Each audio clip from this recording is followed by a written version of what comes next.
Can you summarize that in 5 bullet points, please? Hi everybody, my name is Greg Crable, and this is my podcast, Something I Learned Yesterday, where I take one issue, usually related to publishing, and try to explain it in 3 or 4 minutes. Bookey recently distributed an article titled, "A Tech Sector Dedicated to Boiling Things Down Has Raised Temperatures in Some Quarters of the Publishing World."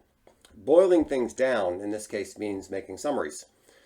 Blinkest, Bookey, getAbstract, and other services make it easy to get the gist of the latest hot business book. You don't have to read the 500-page monstrosity. It sounds like a great thing. My own experience is that after reading a long business book, I say to myself, this would have been twice as good if it was 1/10 the length. There always seems to be too much fluff, and I want them to get to the point. That's easy with AI. AI can summarize a book for you or an article, so why do you need to read the book or the article? Now, the article that I mentioned raises some issues with AI hallucinations, which is a fair criticism. Sometimes AI makes things up, although I suspect they'll fix that problem before too long. Also, humans don't seem to have any trouble introducing their own biases and stupidities, or hallucinations if you prefer.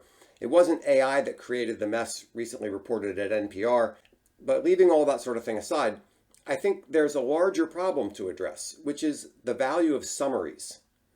Do you really understand something when you've read 10 bullet points about it? Does a summary or even a description do justice to the original?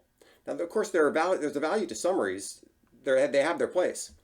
But my bias was to reduce things. I was thrilled in high school when I realized that I didn't have to read Moby Dick to write a paper for my English class. I bought the Cliffs Notes at the local bookstore, and I didn't even read all the Cliffs Notes. I based my paper on a skim of a summary, and I got an A, by the way.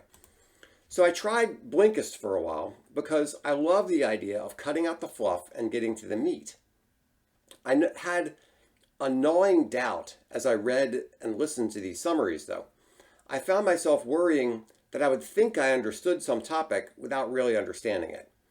Is the summary really hitting the major points?